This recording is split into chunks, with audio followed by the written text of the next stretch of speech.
Good afternoon or later, wherever you might be. I'm Mark. I am Gleason to some of you. I'm also the showrunner, executive producer here at Murphy's Inc. Joining me today, go ahead and introduce yourself, sir. I'm Austin. I'm one of the writers for season one. Yes, we've got Austin here, and so we're gonna air this episode in just a couple minutes. I want to give a couple of minutes. I see that there's 8 people watching right now, nine. Numbers growing, fantastic. I want to, not everybody is on time and punctual, so I want to make sure we provide an opportunity for everybody to get into the room. But the chat features are active and live, and I can see who's out there. We've got Shandon checking in, also known as Michael. Excited. We've got Kathy checking in, our innkeeper, also director on episodes 3 and 4. I think this is Carrie. That would be our heart, if I'm correct. We've got D checking in. Awesome. And I know we've got some other folks out there who aren't commenting, but feel free to comment or not, I guess. And when the episode gets running, you'll be able to still continue chatting. Austin and I'll go away. That way you don't have to see our faces anymore. And we'll both be chatting as well. I'll be chatting through Restream, which is what I'm using right now to kick this out. And you'll see the responses coming from Murphy's Inc. directly. So I am glad you're all here. We're really excited. We've been working on this, as some of you may know, for about a year. And Austin, you're the OG. You've been involved since before me, and so finally the culmination. This is episode 1. We have episodes 1 and 2 100% in the can. We got Louis Palfrey checking in, who is our composer on season 1. So glad he's here. And you guys are going to love the music, I hope. He's done a fantastic job. Joe Bly, who I haven't seen check in, but our audio engineer has done a fantastic job as well. And we're really excited. This has been a culmination of a year's worth of work, and I hope you all enjoy this. And we'll give it just probably one more minute here, and then we'll get rolling. Any questions, comments, or concerns before we push play?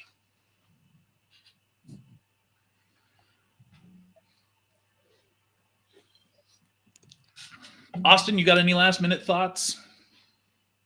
Yeah. So just for whoever's in the joining us on the stream, thank you for joining us.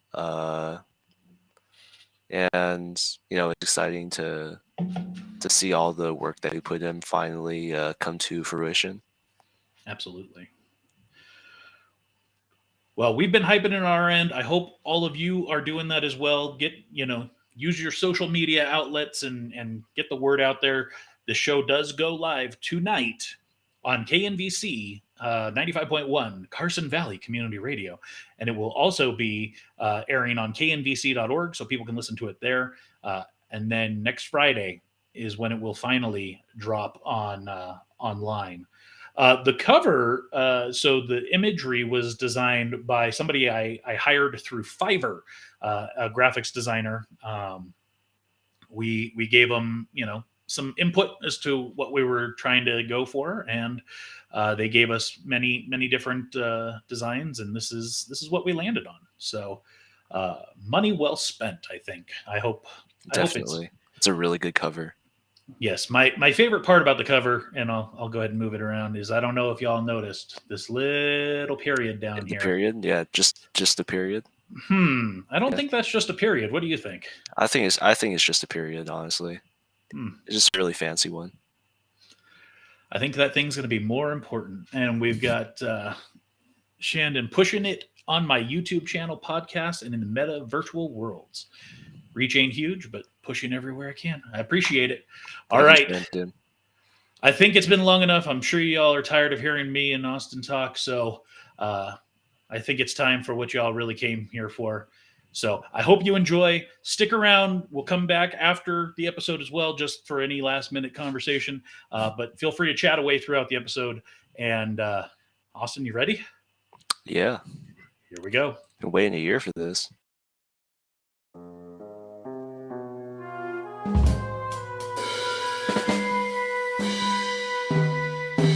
When the things you seek have been lost to time, look no further. We can go get them. We're Murphy's Inc.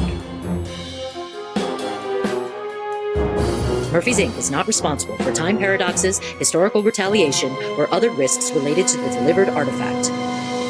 Any inquiries regarding the company's liability or tax information will be answered in time.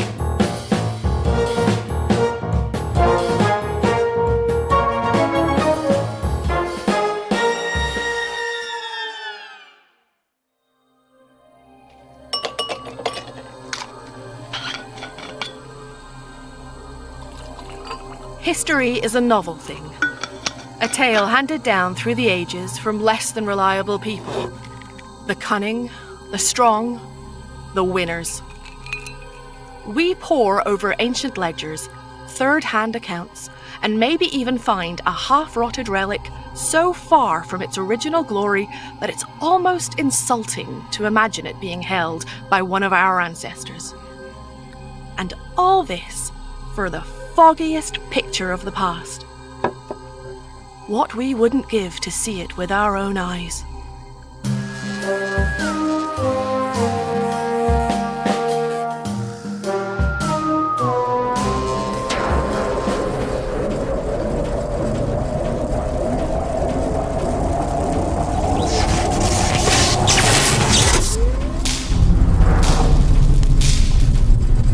We're back. Jeez, I never thought we'd make it in one piece. What is that? A little souvenir from our afternoon swim in the Nile? Now, who wanted the wine again? I think it was Daphne, right? Appreciated. Also, wading through the Nile. You're lucky I don't dock your pay for mending and cleaning. But I'm not Michael, and given this haul, I'll let it slide. This time. Thanks. Let's see. Papyrus from the 2nd century, Egyptian ink and brushes, a sample of organic material from the Nile, and, well, a bunch of other stuff. Did we really need a whole bundle of cat's hair? You're new here, so here's a tip. Leave the whys to Murphy. You'll sleep a lot better and live a lot longer that way. Okay, then. I'm going to drag this stuff down to storage. Is that it for the shopping list? Yep. Congratulations on the haul, and enjoy the rest of your week. Hey, hold up, wait for me.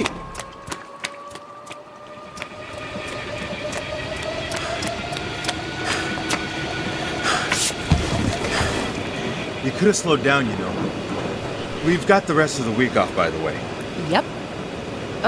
I'm so tired of this. I thought I was supposed to be the one complaining. What happened? It's nothing. I'm not trying to sound ungrateful, but it feels like we're only here to do their personal shopping and... Are you talking about Michael and Daphne? Yeah. Well, not so much Michael. He's strict and tends to run us into the dirt. Tell me about it. But his orders make sense, you know? None of this, oh, would you please get me a bowl of noodles while you're in Xi'an? Or, it would be so great if you just fetch a little pot of Gerdu. Remember that bushel of apples she wanted from Cordoba? I think she forgot how seriously people back then took their fruits. Didn't you get shot in Cordoba? I mean, if you count getting an arrow in my pack, then yeah. Honestly, those bandits would have caught us if they weren't busy fighting over those apples. Sure. I guess what I'm trying to say is, be careful, you know? If things keep going like this, we might find ourselves in a lot of danger. You think I got this job for nothing? I can handle myself. Oh, door, watch out! The door!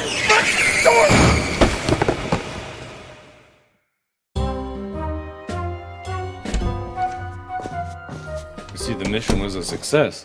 By leaps and bounds. Take a break, would you? Crime she did. 251 AD. Fine. I guess I could use a break. Hey, this isn't half bad. Coming from you, that's a glowing endorsement. If only Zahor was still around to accept it. Zahor, you sound like you know him personally. Something like that. So, what's left on the to-do list? More supply jobs? I think we might be running our interns a little too hard. Really? Kids these days, I swear, so lazy. You'd think they'd be climbing over each other to go back in time, but no. They need a whole week to relax after a stroll of the ancient Egyptian desert. Not everyone's married to their work, Michael. They should be.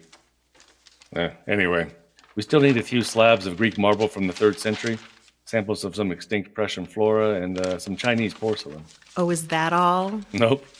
Still got a whole book's worth of these things. When's the last time you ate? What does that have to do with anything? You look like you're on the workaholic diet. Coffee and cigarettes. So what? I can eat before I sleep, and I can sleep when I'm dead.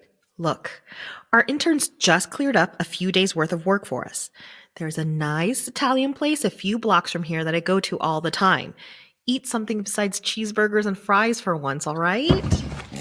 Okay. But then it's right back to taking care of business. A living relic in the modern era. I'm talking about Michael, of course. Loyal, straightforward, the best employee one could wish for. A man willing to do more and more and more. Some ask me when the work stops. That's what's great about Michael. He understands that history's work is never done.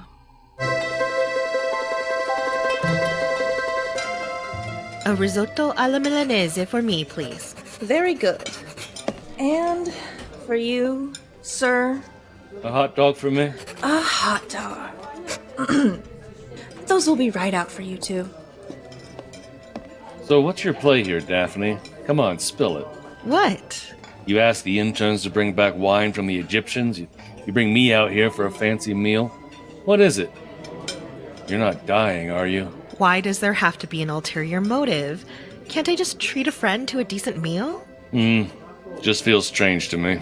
Geez, the military really did a great job of sucking the joy out of everything in your life, huh? Not everything.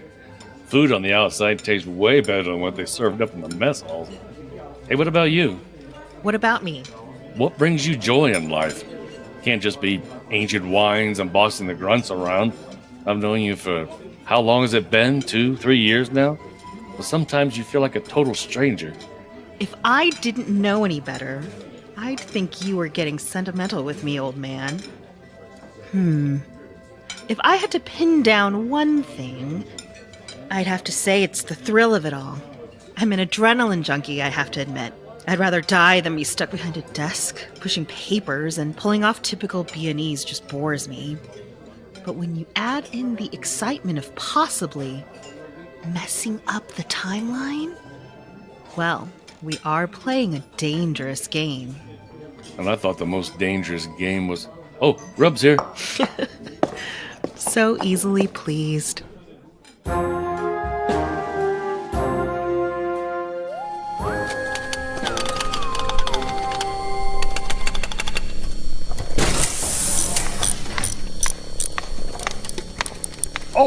Miss Murphy, didn't see you there. What brings you in? Checking in on my employees. I've noticed you've been at it for a while down here. Is there an issue with the device? It was going just fine until I found, I think it best be described as a hiccup. As far as functionality, everything's fine, but there's this strange little energy flare right before it finishes firing. Doesn't seem to be affecting anything, but then again, I can only do so much. Don't really know much about this, do we? No, not really. But thanks to your mechanical expertise, we've made great progress in understanding its inner workings. However, with things of this nature, there is still much to be learned. Yeah, just saying that we've had more than a few close calls already. Of course, your travelers will never know that, but these anomalies are getting more and more common. I can fix them in due time, but I'm worried that we're treating the symptom rather than the cause. Regrettably, that is something that requires us to know much, much more than the very little we do currently. I'm certain you'll come up with something. I sometimes wonder how you're able to keep this machine running at all. I assume reference documents are sparse, to say the least. Maybe it's because of your little lucky charm here. Tell me, 8-Ball, will this next mission be a success? Thank you for using the 8-Ball service provided by Sylvia. Your answer is not clear. Ask again later. She's everywhere these days. Next mission?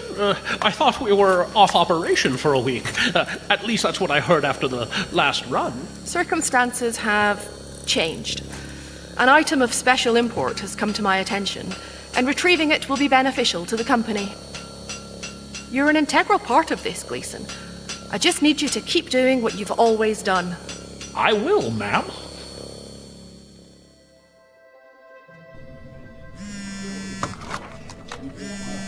Hello.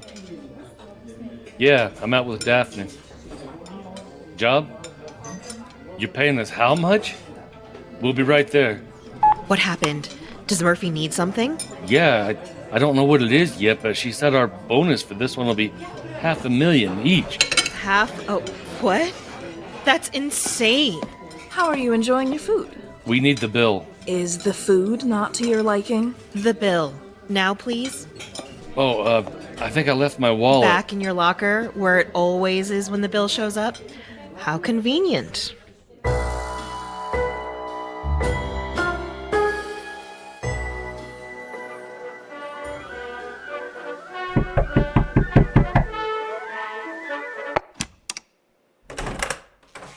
All right, boss. What could be so important that you're offering us that kind of money? Shut the door and have a seat. This is incredibly important, and I would appreciate it if you and the essential staff were the only ones in the know.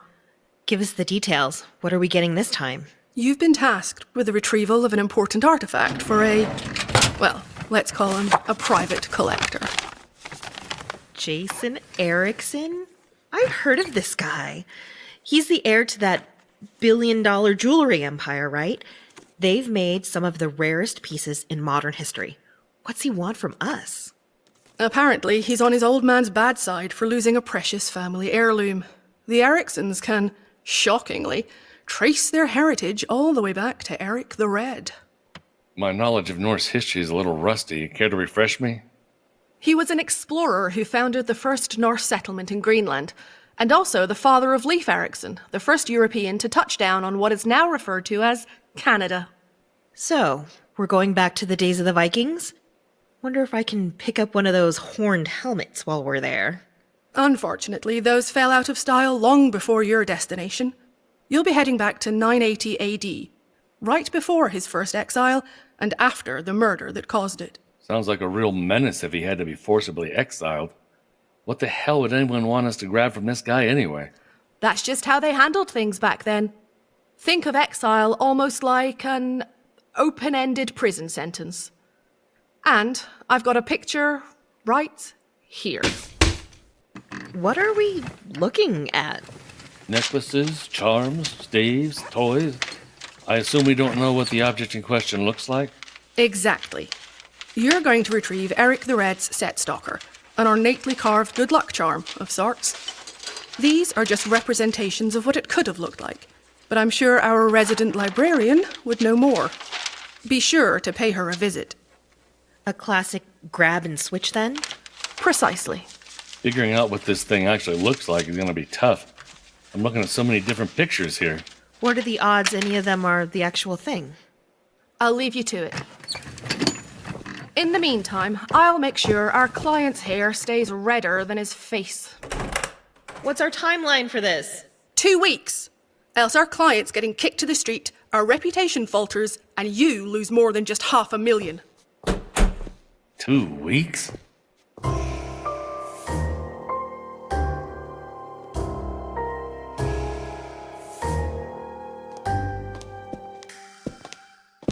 $2 weeks for $500,000 each. I could get used to this. Seems like a little too much money for such a mundane object, doesn't it? I don't like this.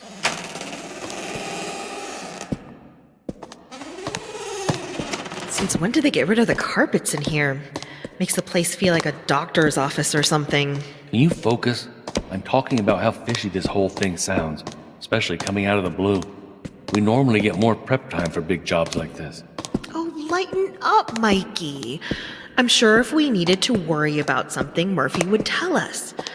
Don't get me wrong, I trust her only slightly farther than I can throw her, but the company needs this as much as we need the $500,000. Don't call me Mikey. And I guess I just can't shake this feeling that... Please lower your voices. Until we can get the new carpeting put in, sounds tend to be a lot louder. Sorry, ma'am. What can I help you two with this time? We need all the information on Eric the Red you can offer, specifically about his personal effects, if possible. Bear with me a second and I'll see what I can find. Why do we have to be quiet? It's not like anyone's down here other than her all day. Don't know, don't care. She makes the rules. You wouldn't run into a kitchen and tell the chefs how to cook, would you? It's just a matter of respect. That makes sense. Still, she's so uptight. Should just send the interns next time for this kind of thing. I found some literature that should help you out in your endeavor.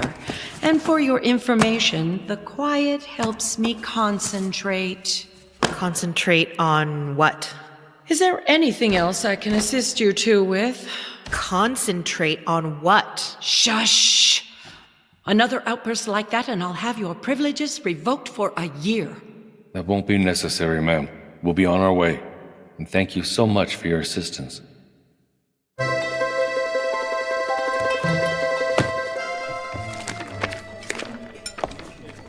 Here's your fettuccine pomodoro, ma'am.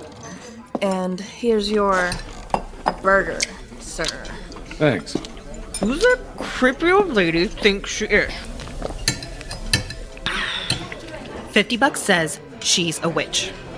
You actually think she's a witch? Would explain all the concentrating she has to do. Sure. Next time we go see her, I'll bring a bucket of water for you to melt her with. You're gonna have to stow that skepticism if we're going to fit in with the Vikings. The relic we're after was thought to contain magic from the Norse gods themselves. Listen to this. Used for good luck and protection, set stalkers were thought to allow wielders to cast spells or channel divine energies. Jeez, what a mouthful. Set stalker. In just our luck, there's a collection of Old Norse artifacts on display in Chicago for the next week. We can go do some research, grab a deep dish pizza while we're at it. Chicago? There's gotta be other museums, right? It's the only one with this big a collection. I mean, we can still go... You have to remember, we have a time limit. Fine. Good. We can set out tomorrow. Should we invite the kids? Make it like a field trip? I'd rather bring a group of actual children, but I guess they can come. Don't sound so excited. Oh, I'm totally excited. Dusty old museums in a second-rate city? So cool. I'll book the flight. I'll see you at the airport. Don't be late. Just saying. New York has museums too, not to mention class.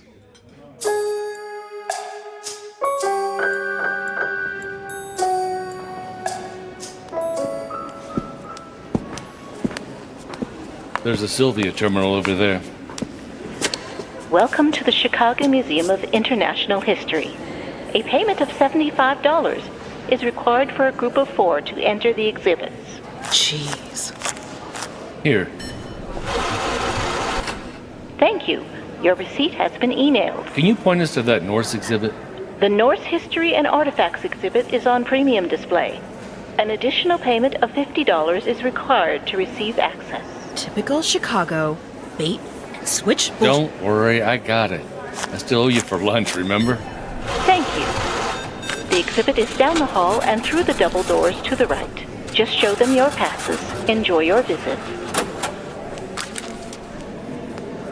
I already hate this place. I know. Museums are a scam. AIs are annoying. Blah, blah, blah. Try to enjoy yourself, all right? You're surrounded by actual history. It's as close to time travel as you can get without, well, you know. I don't really want to argue, but then don't. So this set stalker? Is it here? Don't know. Maybe. At the very least, we can glean some info about what these types of artifacts look like and their significance. Lots of stuff in here. There's over a dozen displays. Spread out. See if any of them relate to the set stalker. Is it just me, or is Daphne a little more on edge than usual? Yeah, I noticed. Wouldn't want to get on her bad side. especially with all these ancient weapons around. Hey, you think the ladies would like one of these battle axes hanging on my wall? Assuming you can get a woman back to your place? Hey. Let's see. The Langiad sword. Exceptional in its artistry, it was engraved with gold inlay and well preserved. What is peculiar about this sword, however, is the Christian symbolism embossed on the hilt. Seeing as it was found inside the grave of a Viking, it speaks to the waning days of Norse paganism, the end of a culture. Pretty cool. Chainmail. Metal was forged into riveted rings, making each single link strong. Though expensive to make, it was the ultimate defense against attacks until the invention of plate armor. Shown here is a sample dug up from the area now known as Nuke, Greenland. Murphy squad, over here. Oh, he's really going with Murphy Squad. Oh, brother. Look at this.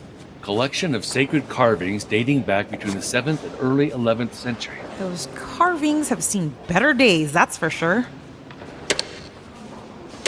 They didn't think this was important enough for its own recording? Probably because it has to do more with myths than real recorded events. But they're good references for what we're looking for. So take some pictures and we can be on our way. So, you're going back to grab a fancy back scratcher? A back scratcher that holds enough cultural significance to cause a man to rob his best friend and murder said friend's children. Yikes. All right, here. Let me see. Well, we got what we came here for. I want to get the hell out of this town ASAP. The less time we have to spend here, the better. What's with you lately? Thought you were excited about this job. Job's fine. It's a long story full of nothing but bad memories. From Chicago? Yeah. Don't worry about it. Let's just hurry up and go.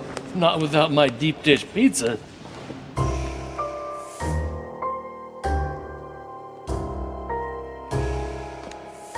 Ah, you're back. And you brought pictures. We sure did. So you're grabbing a collection of items then? No, just one, but we don't know what it looks like.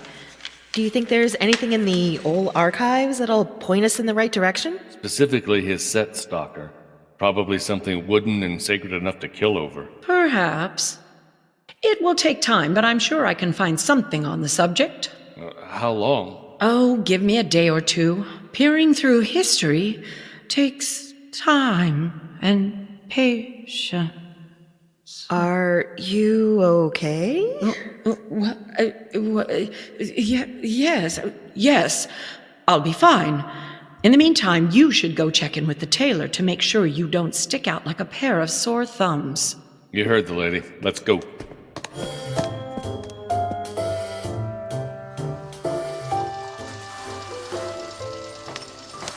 At least we're going back to an era where people wore more than just sheets. I thought that trip to Greece was quite fascinating. Had to drag you out of that bathhouse kicking and screaming. What can I say? I can't help the fact that my beauty transcends time and space. Sure. Let's just get our measurements for these costumes done. As long as we don't need tights to look like Vikings, I'll be happy. Lucky for you, tights weren't very vogue in ancient Scandinavia. Philippe, it's always a treat to visit your shop. How have you been? Ah, you know, easy come, easy go. Fashion industry is fickle enough as it is. But at least the underworld stays consistent, yes?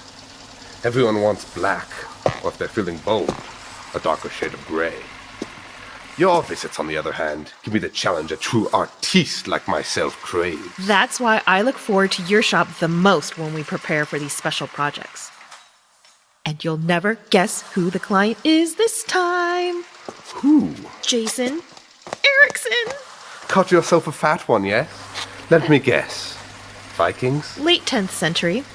Eric the Red Set Stalker is our target. Daphne, I don't think you... Oh, relax, Jarhead. It's Philippe.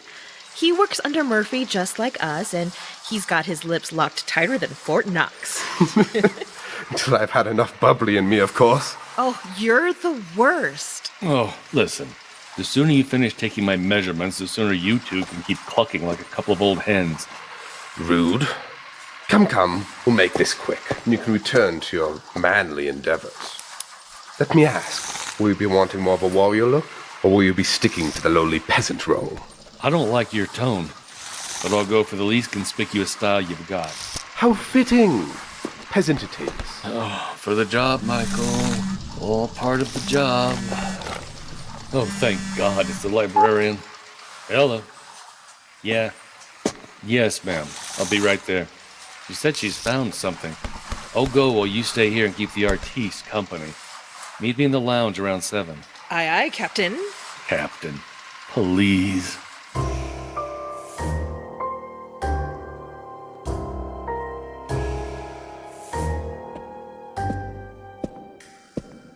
What did you find?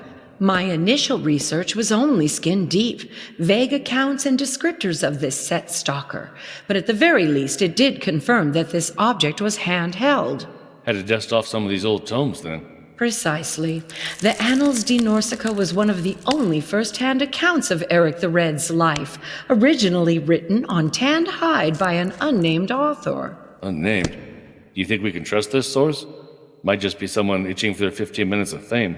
Actually, that's one of the reasons why we should trust this source, at least a fraction more than the other ones that claimed Eric the Red could spit flames or fend off entire armies by himself.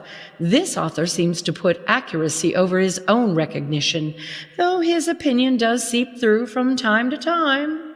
Fair enough. What's it say? Roughly translated, it states that the set stalker of the Red is, and I quote, offspring of trees that blunt the blades of axes, carved in the shape of Gungnir, spear of the Allfather, the size of a man's skull. 3 runes of dawn mark the surface of the lighter-hued shaft, the spearhead replaced with ivory polished to a shine. Yes, the Red carried it on his person at all times. So precious was this to him. That's it? What more could you want? It is the most precise description of the set stalker. Details such as these. You all right?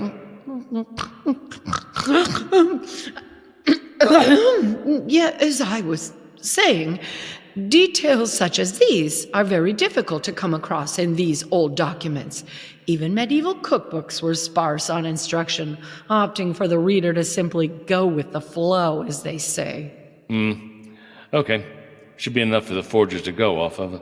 Hey, thank you for getting us on the right track at least. Oh, don't mention it. I get paid good money for this job. Very good money indeed.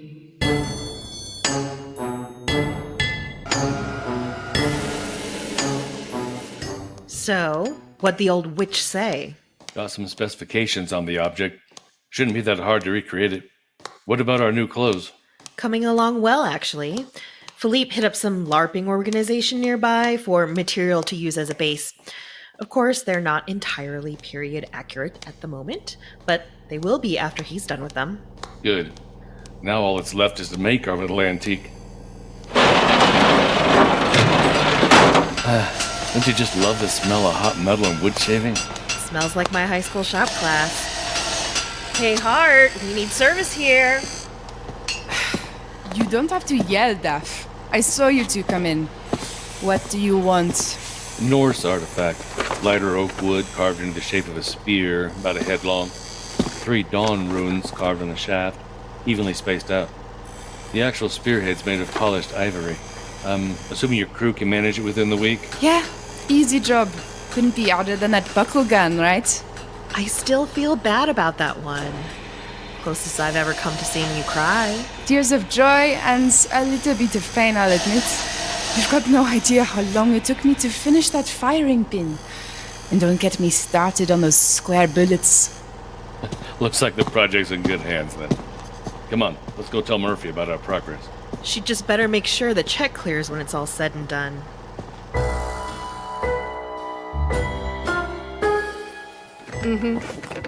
Yes. No, there's nothing to worry about. We've managed to keep them out of our hair for this long, at least. I'll call you back. Come in, come in. Hey, boss. We're just here to give you a status update. Fantastic. And? Hart's making the Set Stalker replica as we speak. It should be finished by the end of the week, along with our costumes and... And I'm pretty sure the librarian is an actual witch. As I was saying, we're on schedule to jump on Saturday. Excellent work, you two. I can't stress enough just how important this mission is for us. For the company. I wouldn't task anyone but my 2 best agents with something this big. Aw, Chief. Don't be complacent. Promising as the rewards are, the consequences of failure are equal in magnitude. You know we're more than capable, Miss Murphy. Ma'am. You're both the best at what you do, don't misunderstand me. But we all slip up eventually. Nobody bats 1,000. So, don't treat this as a simple supply run. As I've said before, the future of this company hinges on the completion of this task. Think of its well-being as proportional to my own, and yours as well. Are we clear? Crystal, ma'am. As a bell, ma'am. Good. Now, go rest up. We make the jump on Saturday, 9 a.m. sharp. Do not be late. Hubris, the downfall of empires. Assyria, Rome, the Qing. Rulers are often taught that those who ignore the patterns of history are doomed to repeat them. Still, rarely do they listen. Such is the cycle of humanity. This is our fundamental flaw, which is why I don't aspire to create an empire of my own. I instead choose to watch, listen, and run this little business of mine.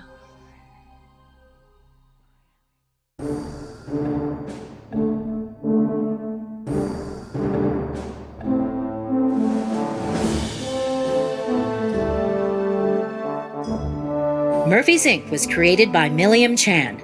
This episode was written by Austin Dye and Tara Eon. Directed by Tara Eon, Scott Young, and Cody Lindenberger. Produced by Milliam Chan, Mark Helton, James Deverell Lewis, Austin Dye, and Tara Eon.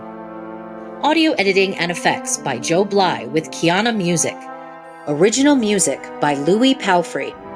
This episode featured the voice talents of Kirsty Harrison as Murphy, Jenny Helton as Daphne, Shandon Loring as Michael, Mark C. Helton as Gleason, Carrie Hampton as Hart, Quinn Cafarata Jenkins as Philippe, Kaz Chandler as the librarian, Stephanie Bauman as Intern 1, James Deverell Lewis as Intern 2, Caitlin Cole as the server, with Anita Kelly as Sylvia, and I'm Michelle Calhoun, your announcer. Special thanks to Scott, Dee, Jesse, and Julia for their ideas and support. This series is proudly produced by 97 to Now Productions. For more information about the show, please visit our website. Tune in next time as Murphy's Inc. continues.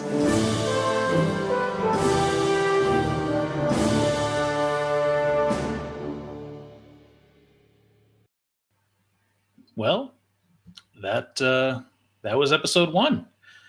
And, I am so happy to finally get to share this with people that haven't been listening to it over and over and over. Because I think at this point I've listened to episode 1, including this one today, probably close to 50 times at this point. How about you, Austin? Yeah, after a while, you sort of get used to it. So it's cool to get in new people to listen.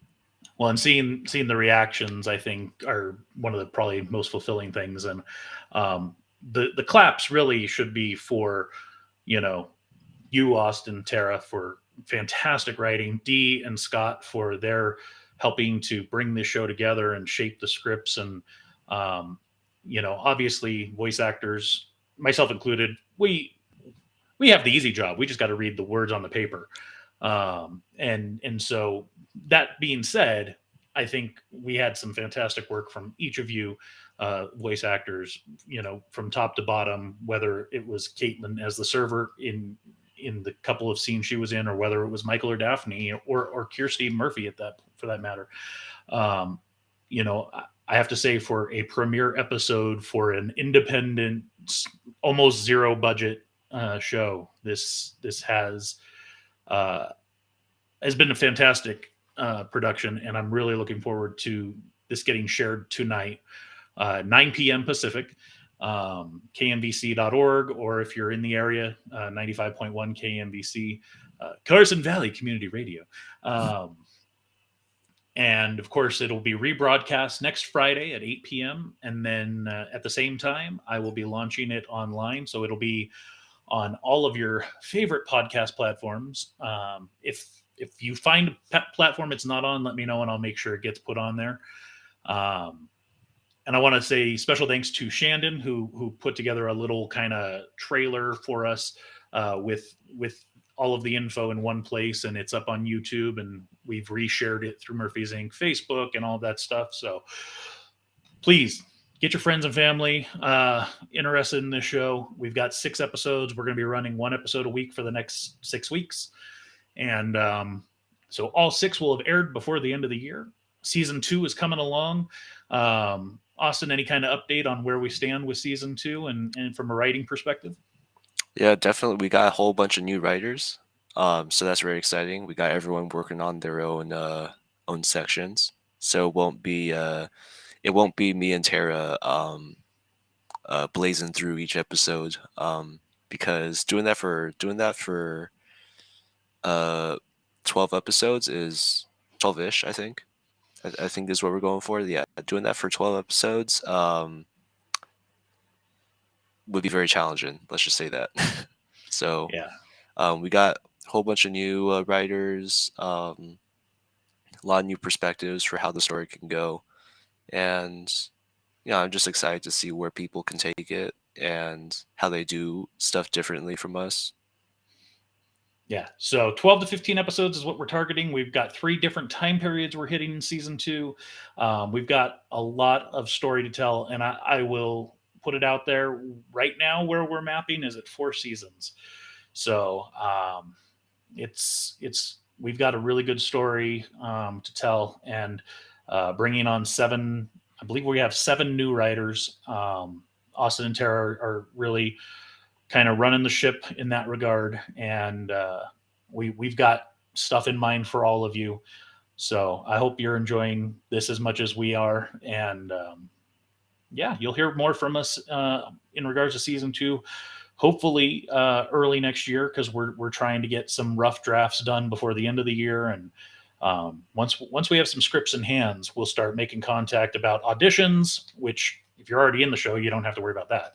But we're definitely going to be adding some new characters, so please get the word out to your acting friends.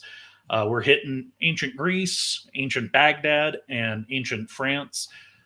So, if you know people who can pull off those kind of accents and those types of characters, that would be fantastic. When we do Baghdad, we're specifically hopefully looking for some Middle Eastern actors. So if you know any in that regard, hit them up. So it's going to be fun. We've got a lot of work ahead still. We've got episodes 1 done, obviously. Episode 2 is done. 3 we're close to finalized on, and 4 is getting close too. So we will have all of these aired before the end of the year. Any closing questions from anybody out there in the chat sphere for myself or for Austin in regards to this or anything coming up with the show?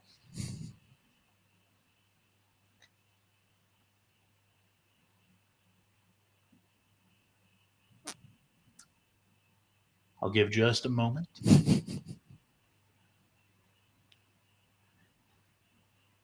Well, I'm not seeing anyone typing, so I'm thinking that's... Will the innkeeper get a name? Will the innkeeper ever get a name? That's entirely possible. Yeah. We do have plans for the Viking folks, the innkeeper, the sailor, Thorgest.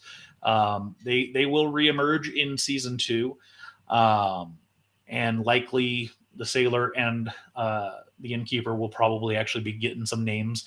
The interns will probably be getting some actual names. So Inga, maybe we'll see. We'll avoid Hagrid for the sailor though. Going back to Chicago, we will address Chicago at some point in the series. We have some thoughts in that regard as to what Daphne's problem with Chicago is. So we'll see. We will definitely address Chicago. The interesting thing, and this is just being completely honest, there are things that were written in the scripts that had at the time no plan, and there are things that were written in the script that had plans. I think initially Chicago didn't have a firm plan, and it does a little bit more now. I think the innkeeper should be named Frau Blucher.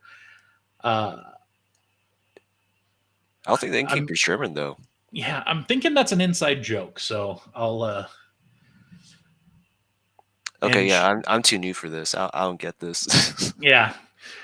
So pizza, Pizza, yeah. Shandon, if you haven't figured it out yet, Michael is very basic. So, and the one big thing, because we may not all talk again before, the end of this year and before the end of this season finishes airing, with the season ending, we're in a new timeline. And so that's going to be extremely... You're just going to spoil it for them, huh? That's kind of... I mean, I'm hoping they've all read the scripts. I mean, if not, oops. But yeah, in season 2, we're in a new timeline. And so things are going to be a little bit fun. So keep it like the waitress and it's all... indeed. So...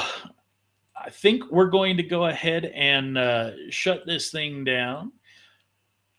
Young Frankenstein Frau Blucher was played by Cloris Leachman.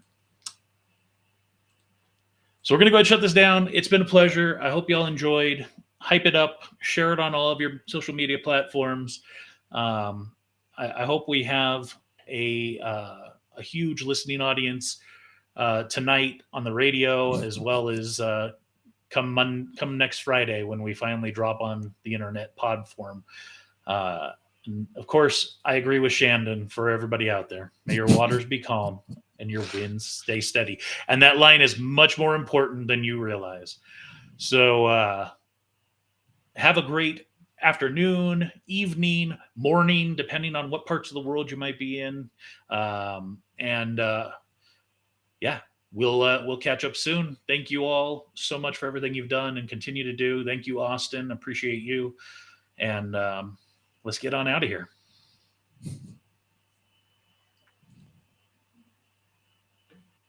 Oh no, they took over.